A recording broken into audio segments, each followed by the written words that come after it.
Olá, sejam bem-vindos a mais uma aula de História do 7º ano. Meu nome é Rander e nós estamos na semana 3. O tema da aula será a chegada dos portugueses ao Brasil. Caro estudante, nessa semana você estudará sobre o contato entre portugueses e indígenas em 1500. Nas atividades, você deverá analisar como foi que se deu o contato entre eles e quais fatores levaram os portugueses a chegarem ao Brasil.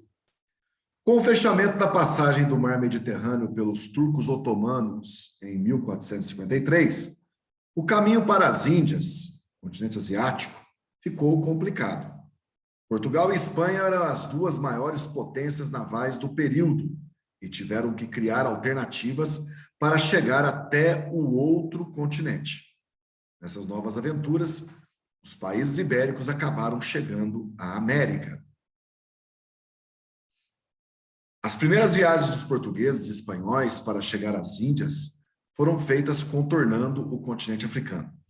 Essa volta aumentava muito o tempo de viagem, além de ser mais perigoso, pois no extremo sul da África, o mar é bastante agitado e o risco de acidentes é maior. A alternativa que os navegantes encontraram foi dar a volta pelo oeste, pois eles já sabiam do formato esférico da Terra. O que eles não sabiam era o tamanho do planeta e que havia um imenso continente no meio do caminho. Os primeiros europeus a chegarem na América foram os espanhóis, liderados pelo genovês Cristóvão Colombo, em 1492. Inicialmente, achavam que estavam nas Índias, mas perceberam que estavam em um novo mundo. Quando voltaram para a Europa, os portugueses souberam da nova descoberta e exigiram uma grande parte nesse território. Em 1494, o Tratado de Tordesilhas foi assinado pelos dois países, dividindo a nova descoberta entre os dois países, e em 22 de abril de 1500, uma frota de 9 naus, navios de pequeno porte, e 3 caravelas chegaram ao território brasileiro. Ficaram ancorados por alguns dias e em seguida pegaram seus barcos para chegar à praia. Nesse momento, 2 mundos se encontraram, o dos portugueses e o dos índios. O encontro gerou um estranhamento entre as duas partes. Um dos portugueses, Pero Vaz de Caminha, ficou responsável por relatar o que haviam encontrado e escreveu a seguinte frase para o rei de Portugal. Os indígenas também tiveram um estranhamento com os portugueses. Quando ofereceram vinho e mostraram uma galinha aos indígenas, eles ficaram espantados, pois não conheciam. As roupas dos portugueses também eram bastante diferentes para eles.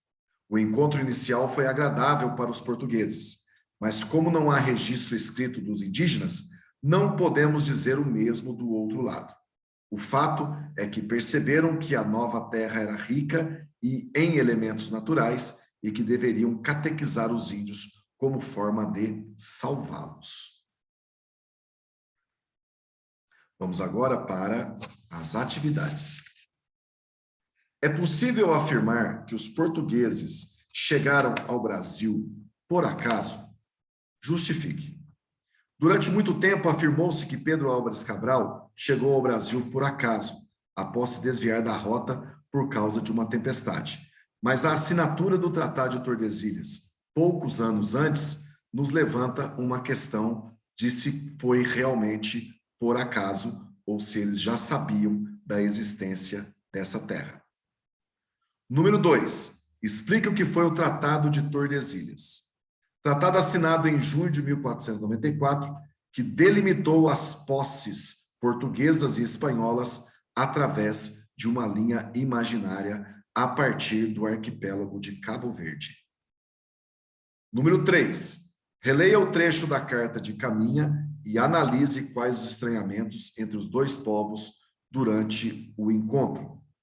Assim que chegaram, estranharam as pessoas nuas, de cor parda, avermelhada, que tinham ossos pendurados em seus queixos. E os índios também estranharam a vestimenta e alguns hábitos dos portugueses, como, por exemplo, o vinho. Número 4. Observe o seguinte trecho da carta de Caminha. O melhor fruto que nela se pode fazer, me parece que será salvar essa gente. Identifique o sentido do termo salvar essa gente. O objetivo dos padres jesuítas era evangelizar, catequizar os povos indígenas, torná-los cristãos. Letra B, explique por que é importante para os portugueses salvar os indígenas. O propósito religioso dos portugueses era tirar essas pessoas do obscurantismo e utilizar a fé católica para salvar os índios. E só lembrando que na Europa está acontecendo a reforma protestante, onde a Igreja Católica está perdendo milhares de seguidores. Muito obrigado a todos e até a nossa próxima aula.